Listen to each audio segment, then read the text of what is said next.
the Johnson Wax Program with Fibber McGee and Molly.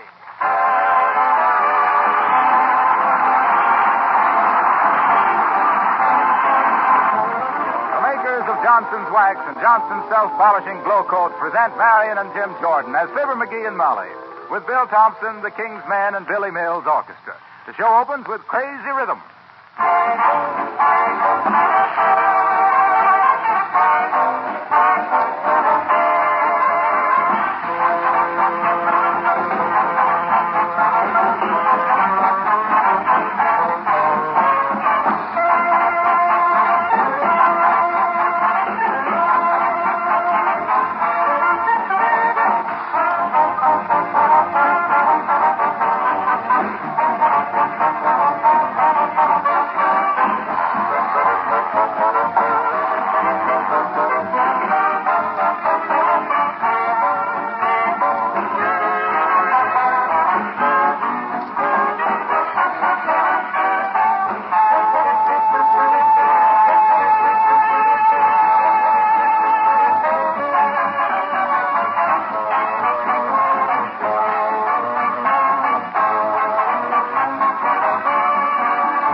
Of the play, written, directed, and produced for the Woman's Club by Fibber McGee.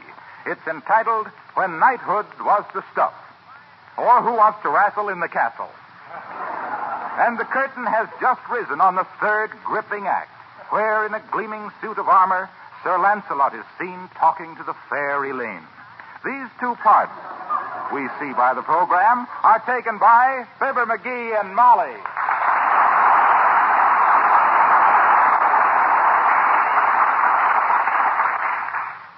Sir Lancelot, do not be so distant.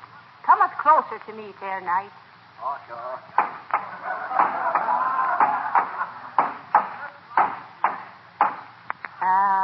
Wouldst that thou didst not have to fight the Black Knight in yon tournament today. I fear me that some harm will perchance cometh to thou. Say not so, fair maid. Methinks I can best this Black Knight with one eye tied behind me. Verily, Elaine, he is a palooka. A pushover, forsooth. There speaketh me old true Lancelot. Yea. Remember, I am banking on you, my fair knight. Ah, yes. Bank night. Dost thou not get it, Elaine? Thou said thee are banking on me, and I cometh back with a goodly quip. Ain't funny, Mick Lancelot. Gadzooks. I would fain have done better, did not these iron pants cramp at my style somewhat.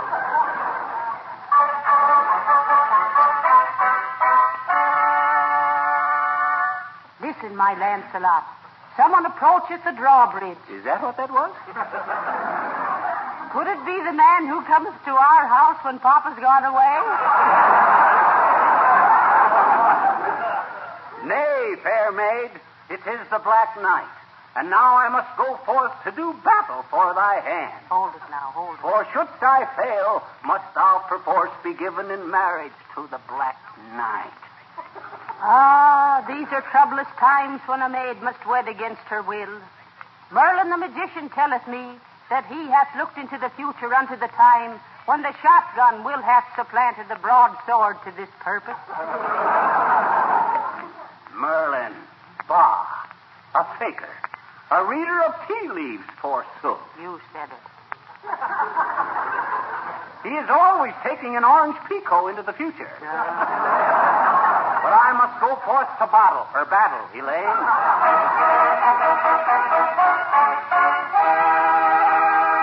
Aha! He cometh.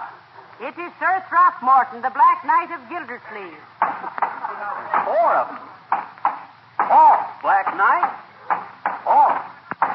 It It is I, Sir Lancelot, challenging thou to combat. Oh, yes. Good day, good night. Yeah. Hello, Elaine. Speak it not to the maid of Astolat, Black Knight, until thou hast bested thy opponent, Sir Lancelot, in mortal combat. Yea. Draw and defend thyself, Violet. The word is varlet, McGee. Huh? Oh, yes. Draw and defend thyself, Violet. And may the best man win. To arms, Knave, to arms. Go to it, Lancelot, me bully boy. Try a left jab with thy broadsword. Verily, it sounded like a boiler factory. I fear me this flake laggeth louder than yon armor. None of your tricks now, Gildersleeve. Remember, I'm supposed to win. All right, McGee. We got to make this look good, otherwise we'll... Oh! Cut that out, McGee. You stuck me. Well, I couldn't help it. You're so darn clumsy. That's so. Well, let me tell you... Oh! You stop that stuff, McGee, or I'll bang your iron pajamas into a wad of tinfoil. All right, you bangy, but don't give me any more of your lip. Heavenly night or day. Look at him go, will you? Now, look here, Lancelot. I've had about enough of this. Oh!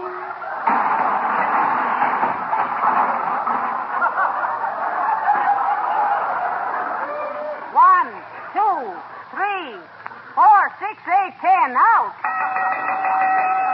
Ladies and gentlemen, the winner and still champion, Sir Lancelot. And now that I have won thy hand in fair combat, Elaine, wilt marry me? I wilt indeed, brave Lancelot. Ah, do I wilt. What, fair maid? Thou seemest sad. Thy eyes are drooping. What botherest thou? Tell me, Lancelot, hath America yet been discovered? Nay, not until 8 centuries hence. Well, then, how canst thou take thy bride to Niagara Falls?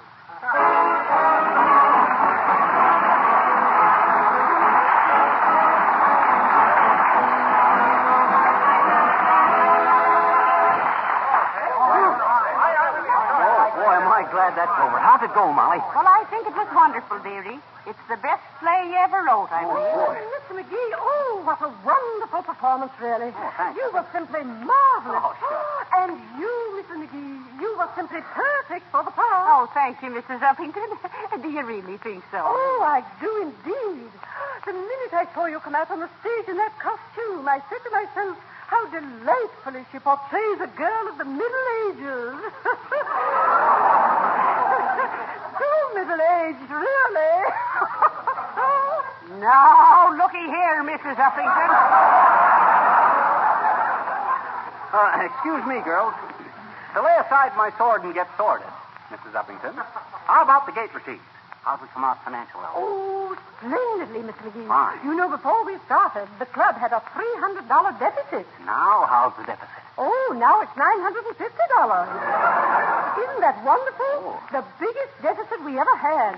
Wonderful. Oh, my, I'm so thrilled, really. Well, how was the audience reaction, Uppy? Good? Oh, now, I was extremely disturbed about that for a time during the second act. Why, Mrs. Uppington? Well, the steam radiators were hissing so loudly, and when I ran down to turn them off, there were no radiators. Oh, really, that was very amusing. Oh, well, goodbye now, goodbye.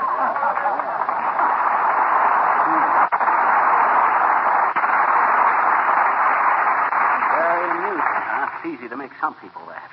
Can you imagine that? Oh, well, don't feel too badly, dearie. You did your best. I'm hurt.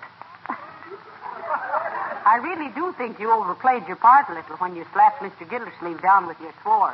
That was quite a wallop I gave the old boy, wasn't it? I'll bet he thought he was playing with Olson and Johnson in helmets a-popping. Oh, here he comes. Now, look here, McGee. Oh, hello, hello, Mr. Gildersleeve. My, you were wonderful as the Black Knight. So realistic, really. Now, I'll tell you were, Gildersleeve. I think you've got definite talent. In fact, I think you'd make a great character actor if you only had a little more character and could act. Is that so? Well, what was the idea of knocking me cold in the last act? That baseball bat wasn't in the script, McGee. Well, that was just sudden inspiration, Gildy. Did you see that dent in his helmet, Molly? That was the biggest depression I've seen since 1929. That's enough from you, McGee. Oh, yeah? Take off that armor and meet me man to man. I'll blitzkrieg you. Oh, here, now, Mr. Gildersleeve. That's okay, Molly. That's the way the little boy wants it. Beat it now, Gildersleeve, and I'll meet you outside in 5 minutes. Oh, no, you won't. I'm going to wait right here for you. Oh, dear. Why do you two always have to be fighting? Why don't you patch things up, McGee? When I get through with this guy, they won't even be able to patch him up. Why, I'll... Let me at him. Hey, where's the dingus that unhooks this armor? Here, McGee, let me help you. Don't you dare touch me. Don't you dare touch me. Not while I'm in this condition. I'll get out of this my own way. Now, how'd I ever get into this thing? Can't you remember, dear? No, I was so busy rehearsing my line. Oh. Maybe this is the way. Don't come off that way. Quit stalling, you little weasel. You quit rushing me, you big nasty sturchum. Now, let me see. Where was that? Dear, you poor lad. Is there anything your Molly can do for you, dearie? I guess not. Thanks. Let me try once more. Take the helmet off first, why don't you? Oh, yeah? Why don't I? How do you get it off? Well, mine wasn't even fastened. Maybe yours screws off like a diver's helmet. Here, let me show you. Hey, cut that out! You're twisting my head around. What do you think I am, a puppet? The word is puppet, dearie. Puppet. Huh? Well, whatever it is, I ain't one of them. Dad, Reddit, let me think a minute. How can I get this dead-ratted thing off? Oh, McGee, what are you going to do? Stand here all evening like a can of tomatoes? There's only one thing to do, Molly. I gotta find a blacksmith. You come with me, Molly, and hold this sword over my head. What on earth for? There's a thunderstorm coming up, and in this outfit I need a lightning rod.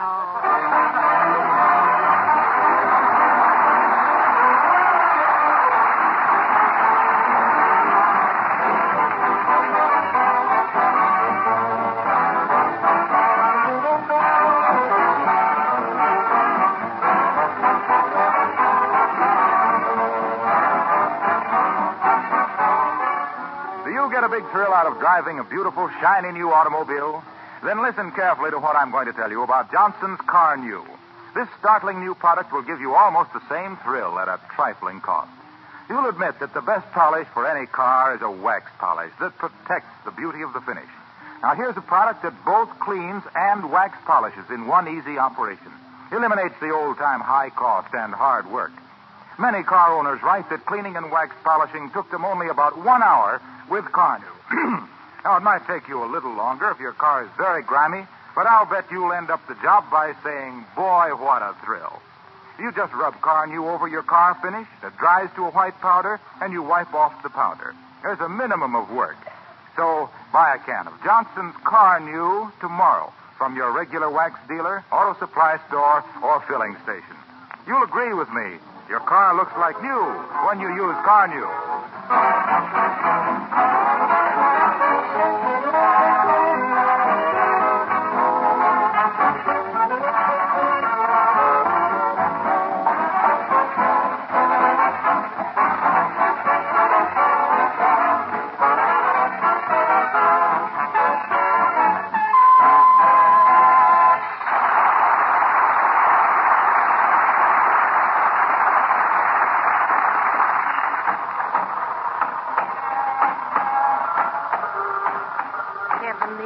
Aren't you getting tired, dearie? We must have walked 5 miles looking for a blacksmith shop. Oh, well, I think there's one right around this next corner. Oh, no, there isn't, McGee. Now, look here, Mr. Gildersleeve. How many times must we tell you to stop following us? Go on home, Gildersleeve. Beat it. Scram. I won't do it. I want to be there when you get that armor off. Well, I wish I could get it off right now, Gildersleeve. I'd show you Now run along and quit tagging us. I'll follow you as long as I want to. This is a free country. Oh, yeah. Well, let me tell you, Gildersleeve. All right. Break it up there. And you, where's your license? License for what, officer? For holding a procession inside the city limits. Come on now, dig down into that chromium cutaway and show me your license. Dad, Rabbit, we ain't holding a parade. This is a theatrical costume. Well, why don't you leave your costume in your dressing room, you show-off? Quit acting like a kid, you scut. Now be on your way or I'll throw you in the can. Oh, yeah? Where do you think I am now? Come on, Molly. Well, hello there, Molly. Who's your friend in the galvanized gabardine? It's Fibber, Mr. Wilcox. We're looking for a blacksmith shop so we can get him out of it. Yeah, otherwise I'm going to be a knight the rest of my days, Harlow. Well, that's a tough spot you're in, pal. But those knights of the Round Table had the right idea at that. How so, Mr. Wilcox? Well, they knew that there was nothing like a hard, smooth outer layer of protection. Uh-oh. We will now hear from that polished nobleman, Circassian Walnut. Well, gee, it's true. Johnson's Wax gives floors and furniture a suit of armor that gives them positive protection in the battle against dirt and dust and wear and scratches. Tell me, Mr. Wilcox, did King Arthur use Johnson's Wax on the Round Table? Why, he must have, Molly. Johnson's Wax is good for round tables, square tables, coffee tables, card tables, ping-pong tables, kitchen tables, hall tables, night tables, dining tables. Oh, get to the end, Wilcox. Okay, and end tables. Ain't he marvelous, folks? You couldn't dampen that guy's enthusiasm with a fire hose. You sure you don't know where there's a blacksmith shop, Harlow? No, I don't, Fibber. But wait till you read what the newspapers say about that play of yours. Oh. Well, what's that got to do with his getting out of that suit of armor? Plenty. He'll feel so small he can crawl out through the visor. Well, good luck, pal.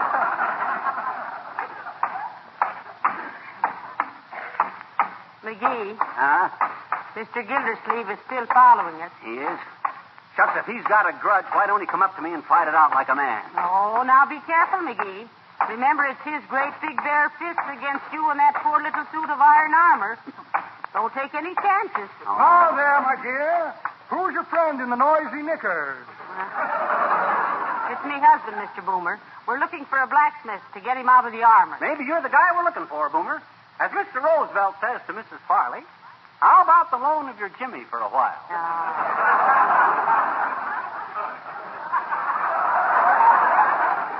That's very good, Rattle Rompers. Very good. I've got exactly the thing for you. You have? Certainly have.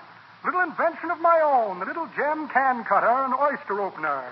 Guaranteed to open any Pullman window with one smart blow of the glass. Oh, hey, that don't sound bad. Do you think it'll work on me?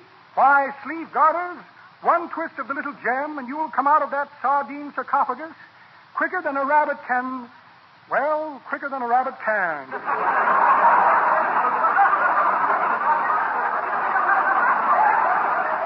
Well, come on, trot it out, Mr. Boomer. Trot it out. This time you've made a sale, I believe. All right, my dear. I have a little gem can opener right here someplace. Now, what did I do with that little gem?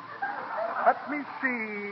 Here's a sprig of mint leaves, in case I should encounter a leg of lamb. Little pop gun I used to pop off my pop. Here's a small object no larger than a man's hand. In fact, that's just what it is. Looks mighty familiar, too. Well, it's mine. But what was it doing in my pocket?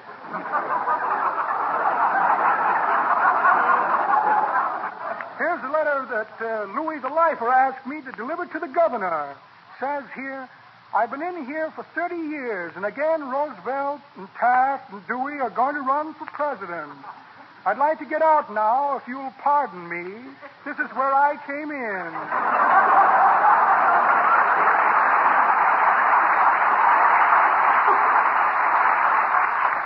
And a check for a small portion of Pilsner.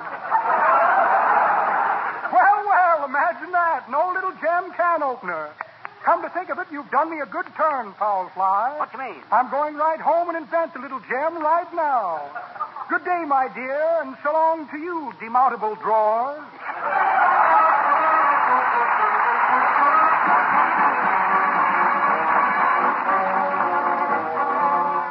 The King's Men sing We Play Hoops.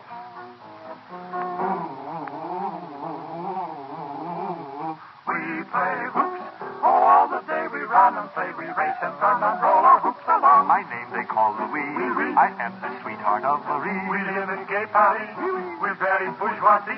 She, Marie, and me, Louis. We nice folks, but folks screwy. Every day we run and run to bring the teacher present. Ooh la la, he's very smart and also very pleasant. After school is over, whiz, we do not give a big gee whiz. We play hoops. We run as fast we can. We bump into the big fat man. We play hoops in the park all day. Mama, she scold. She say, no, no, no. You mustn't knock over the gentleman with the whisker. We play hoops. We run like that. We run like this. Right into Nurse and Nancy Kiss. All day long we play hoops.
Yes, dearie.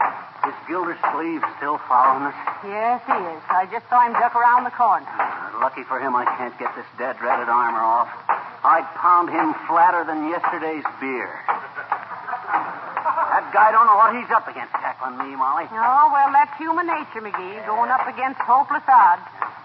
Just think of the man who ate the first lobster, dearie. I still don't see any blacksmith shops, Molly. What are horses wearing nowadays, anyway? Bedroom slippers? Ah, you poor lad. You must be simply worn out dragging around in that pile of scrap iron. We're right near our house. Why don't you go home and lie down a while? Hey, that's not a bad idea, Molly. After I get a rest, maybe I can remember how... Well, hello there, daughter. Who's the rummy and the rivets? Well, this is Mr. McGee, Mr. Oldtimer. Tis, eh? How'd you ever get in there, Johnny? Just overdid my diet, old-timer. Didn't have enough iron in my system, and now I got too much system in my iron.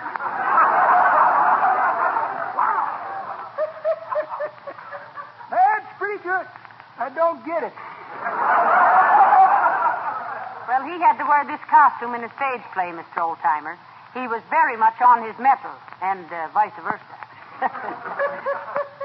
Now, that's pretty good, daughter. But that ain't the way I heard it. Oh, dear. The way I heard it, one feller says to t'other feller, say, he says, it won't be long now till all them political candidates start calling each other names over the radio. They were smart, they'd all take a tip from this program and use Johnson's wax in all their platforms. What you mean, says t'other feller. Well, says the first feller, you know what Wilcox says. Dirt can't cling to a Johnson wax surface. Well, it's commercial, but it's cute.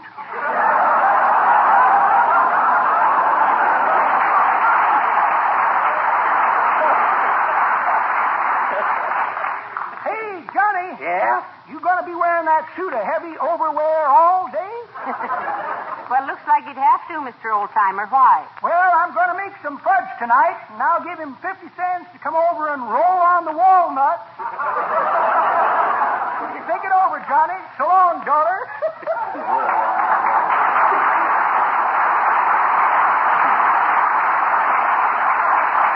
That old twerp. He's got more silly notions than a 5 and 10 cent store. Boy, am I tired. Tired all day. We're almost home, dearie, and I'll make you a nice cup of tea. And then I'll look in the classified directory for somebody to get you out of that thing. Might be a good idea to start looking under filing systems. Otherwise, I don't know how I'm... Hi, mister. Oh, hello there, little girl.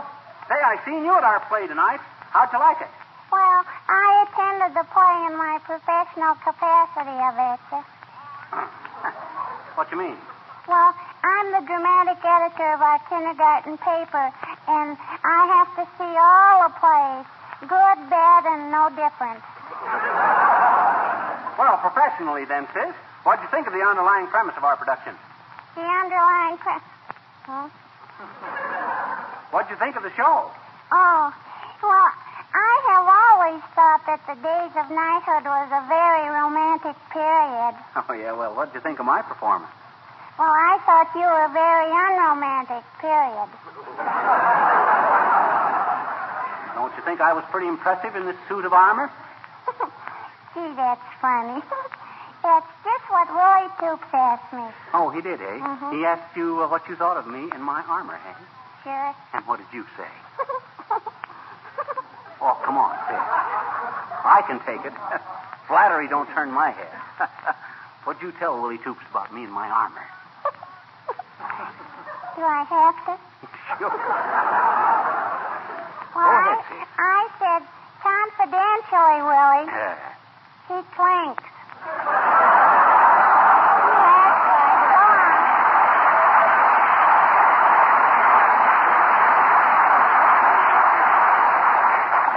Fresh kid. You know, Molly, I still think she's a midget. Well, thank goodness we're about home. Ah, there, McGee. Oh, dear. I've been waiting for you. Oh, my. Oh, so you haven't got that armor off yet, eh? That's a pretty acute observation, Gildersleeve. Now, out of my way before I flatten your arches with these iron Oxfords. You're a hard man, McGee. But wait till you climb out of that chafing dish. You'll be sorry. Is that so? Yes, that's so. Oh, yeah? Yeah. Say, who writes that snappy dialogue for you boys? Is it Noel Coward? Why should I waste any brilliant epigrams on this lowbrow? Come on, Molly, let's... Hey, wait a minute. Wait. Quick, lock the door. It's locked. Now, let me see. I jiggle this little gadget on the shoulder here, unhook the front, slide the helmet back. What? Oh! It's all off. Click the whistle. Ha! Boy, is that a relief. Ha! Give me the evening paper, Molly. Here. And here's your specs, dearie. But say, look here, McGee. If you could take that armor off so easily, why didn't you do it at the theater? What? And get my block knocked off? McGee! Have you got that armor off yet? Huh?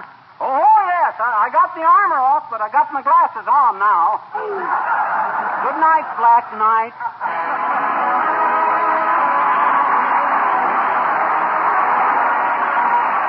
Fibber and Molly will be back in just a moment. Which room in your house is used most? Well, it's probably your kitchen. That's where you have to spend a great many hours. It's a room that's mighty important to the whole family. Then shouldn't the kitchen be as bright and cheerful as you can make it? Now, there are many things you can do to accomplish this, but nothing will help more than to keep your linoleum floors glistening and spotless with Johnson's self-polishing Glow Coat. And nothing will save you as much work as Glow Coat. This easy-to-use polish needs no rubbing or buffing at all. You simply pour it onto your floor, spread it around, and it polishes itself in 20 minutes while it's drying. Glow Coat gives a beautiful polish that's long-lasting and easy to keep clean. Spilled things wipe up easily with a damp cloth. Many users write us that Glow Coat makes their linoleum last 6 times longer than unprotected surfaces. And, of course, Glow Coat does away with old-fashioned floor scrubbing. Buy a can of Glow Coat tomorrow. It's spelled GLO-COAT. Folks, next Sunday is not only dedicated to mothers, it is also National Hospital Day, in honor of the birthday of Florence Nightingale, the founder of modern nursing. Yes, so may we suggest you pay a visit to your hospital and get acquainted with your most helpful neighbor. And don't forget, it's the men and women in white we turn to when everything looks black. Good night. Good night, all.